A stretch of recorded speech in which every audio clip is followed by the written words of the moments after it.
categorize people, and the words we use to label them has a great influence on the person they eventually become. Sociologist Edwin Lemert was the first to distinguish primary deviance from secondary deviance.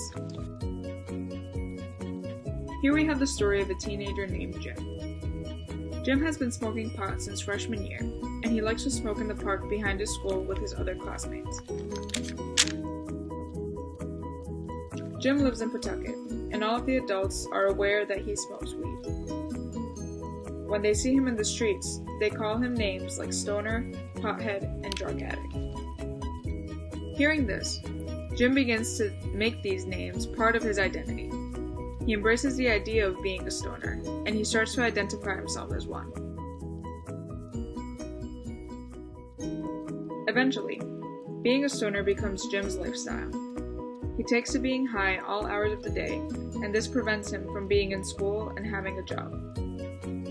In the end, Jim's life revolves around marijuana.